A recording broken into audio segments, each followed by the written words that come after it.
Pois é, gente, esse é daqueles programas que a gente diz assim, a gente precisa fazer outro para falar sobre outras curiosidades bíblicas. A gente já recebe aqui algumas perguntas que daqui a pouco eu vou citar para vocês, mas já vou aqui deixando, tá, o desafio para a gente fazer um próximo programa, porque nesse não vai dar tempo de fazer as perguntas que chegaram. Como é que é essa história? Qual é a relação do dilúvio com o milênio? Tem alguma relação? Qual é o propósito do milênio? Para quem acredita no milênio, né? Eu sou pré-milenista, acredito no milênio, acredito que o milênio vai acontecer. Acredito que os colegas, você também é pré? Eu acredito que o Renato, eu acredito no milênio como um dia. No milênio como um dia que já aconteceu, ou que está acontecendo, enfim. E o que a gente entende quando a gente entende a questão do dilúvio? A Bíblia diz que Deus amaldiçoou a terra por causa do homem, por causa do pecado. E por isso ele permitiu que acontecesse tudo o que aconteceu, e o homem passou a viver 80 anos, e ele deixa isso claro, que isso foi por causa do pecado. E à medida em que essa terra começa a viver essa condenação, só depois em Cristo a gente tem a salvação.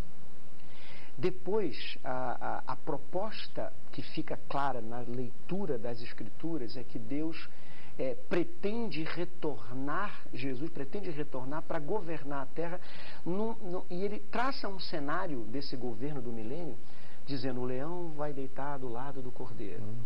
As pessoas... E por que milênio? 1000 anos. Que coincidência que o homem vivia 1000 anos antes. Então a ideia que se passa, isso é uma teoria obviamente, mas a ideia que se tem, a leitura que se tem, é que o milênio é um resgate do período pré-diluviano. É um resgate para dizer o seguinte: olha, se vocês não tivessem pecado, é assim que vocês iam viver na terra. Se vocês não tivessem me desobedecido, vocês iam viver desse jeito aqui. A terra sem prejuízo, a terra sem destruição, a terra sem ódio, a terra sem... Né? Então, a ideia que se passa é... Imagina, nós estudamos muito, né, e acumulamos um conhecimento em 80 anos. Você imagina o nosso conhecimento com 900 anos? Uau! 800 anos, a gente estudando 800 anos, aprendendo coisas 800 anos. Loucura. Imagina o poder que nós não teríamos de tantas coisas que seriam descobertas e desenvolvidas, mas isso foi trazido a 80. Então a gente volta de novo a um período semelhante ao período anterior, como se Cristo tivesse mostrado, seria desse jeito se vocês tivessem vivido comigo. Né? Lá no finalzinho é como se fosse um resgate, uma suposição, obviamente, voltar ao que era originalmente, né? É um resgate. Porque não teria uma outra explicação para o milênio a não ser isso. A não ser mostrar, olha como seria bom. Voltar, né? Ou seja, olha o estrago que o pecado fez no mundo. Né? A partir do momento que até o pecado a questão de ser vegetariano, ele traria de volta. Exato. Hoje em dia se fala muito, né, sobre a importância dessa questão da alimentação para se retomar mesmo a uma alimentação saúde, mais saudável. Né? Algum complemento, pastor? Todas essas são teorias. Porque nós pegamos alguns textos, pegamos outros. Na realidade, o milênio é pouco falado, talvez em um capítulo do livro de Apocalipse, que é um livro que carece de muita interpretação. Há teólogos famosos que são amilenistas, há teólogos famosos que são pré-milenistas, pós-milenistas. Isso é uma discussão que acho que quando a gente chegar no céu, a gente pergunta qual era o espinho na carne de Paulo. As curiosidades vão deixar de ser curiosidades. A gente vai falar as curiosidades lá em Deus. O mais importante é que a Bíblia é a regra de fé e prática. E a gente pode ter muitas conclusões sobre a Bíblia, mas o certo é que Jesus Cristo é o nosso Salvador e Ele morreu para nós termos vida eterna. E esse é o ponto principal. A Bíblia foi dirigida para nos dizer que se nós continuarmos com a nossa vida longe de Deus, nós vamos colher maldade e inferno. Se nós caminharmos para diante de Deus, nós vamos coletar vida eterna, vamos andar graciosamente. Essa é a razão.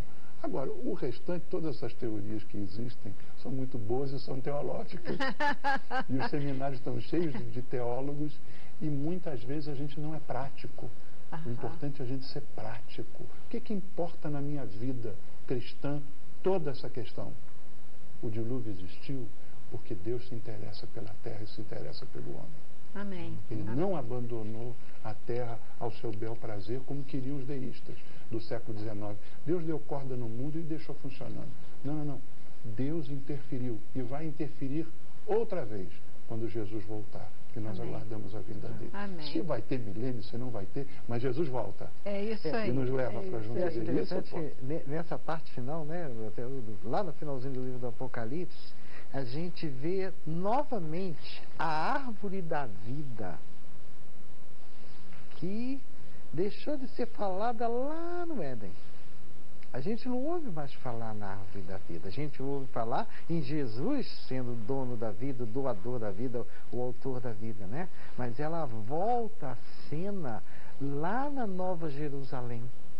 Verdade. Ou seja, Deus lá no final, Ele está restaurando a humanidade, restaurando tudo, restaurando fisicamente, restaurando espiritualmente, de maneira que aquilo que foi interrompido pelo pecado, uma vez o pecado sendo removido, agora lá no final é como se Deus dissesse, bom, agora a coisa vai ser do jeito que eu sempre quis. Essa é a nossa esperança, né? Essa é a nossa esperança, a volta de Jesus, e que a gente possa efetivamente